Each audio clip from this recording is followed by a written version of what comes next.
Welcome to the hottest movie review on the internet today, the A-List Review.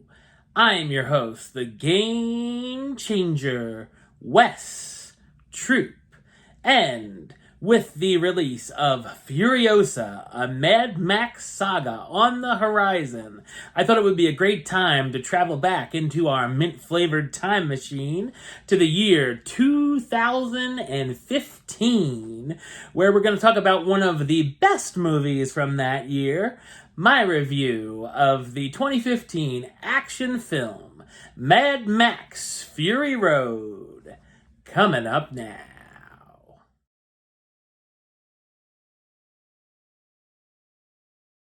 Set in a post-apocalyptic world where water and gasoline are scarce, Furiosa, a warrior, turns on Immortan Joe, the cult leader of the society, by smuggling out his wives and makes an escape into the wasteland. Along the way, Furiosa meets up with a survivor known as Mad Max, along with a few other colorful characters. Of course, Joe and his followers pursue the heroes and will stop at nothing to capture them. So what did I think of Mad Max Fury Road?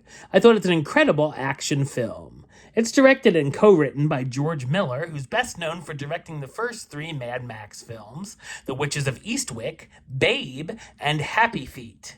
Mad Max Fury Road had its premiere on May 7th, 2015, and opened wide in the United States and Australia on May 15th, 2015, and was a success with audiences and critics alike.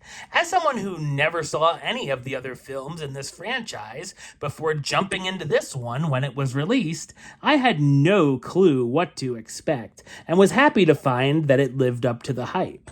The film, initially set to be a sequel, became a reboot strongly rooted in its sequel's origins. Either way, it works wonderfully as a standalone film. The cinematography, style, and color grading all look amazing. I love the odd creativity here, as things can certainly get strange, especially in the first 20 minutes, as it sets the scene for this crazy adventure. The action scenes are grade A and truly pack a punch, and it's intense and kicks in quickly. We see everything from large-scale chases with very unique vehicles and shootouts to elderly women on motorcycles.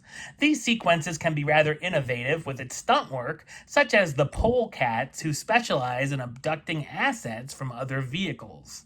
This could be categorized as a full-on 2-hour chase film, and while it's a risk, and there's been many times that it has backfired and goes all wrong, thankfully here it goes all right. Between all of the explosions and blood, there's some great character development, and we begin to root for the heroes. The story is pretty simple for the most part, but injects a lot of mythology and world building into the film, with different factions of characters that totally works well.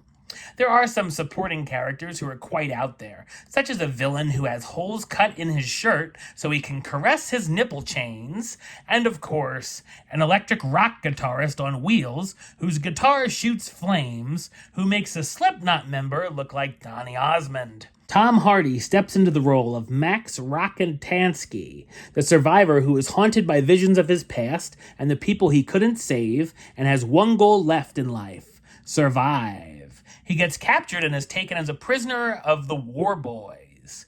Charlize Theron as Imperator Furiosa, the rogue warrior who teams up with Max after stealing the leader's war rig. Nicholas Hoult as Nux, a war boy who ends up fighting beside Max and Furiosa. Hugh Keays-Byrne as Immortan Joe, the evil leader warlord of the civilization who's seen as a godlike figure hoarding the people's water. And Rosie Huntington-Whiteley, Riley Keough, Zoe Kravitz, Abby Lee, and Courtney Eaton as Joe's wives, who all show their toughness. The film was nominated for 10 Academy Awards, including Best Director and Best Picture, and walked away winning 6 for Best Costume Design, Film Editing, Makeup and Hairstyling, Production Design, Sound Editing, and Sound Mixing. Mad Max Fury Road is a must-see experience for action fans and cinema buffs alike, and certainly fires on all cylinders. It's one of my favorite films from the last decade.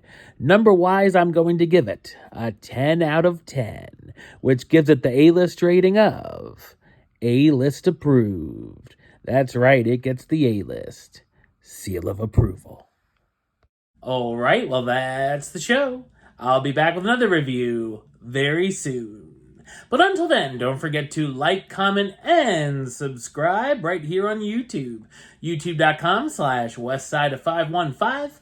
Like the show on Facebook, Facebook.com/WestTroupeAlist. And of course, you can follow me on the Instagram and Letterboxd at WesAlist. Until next time, Troop out.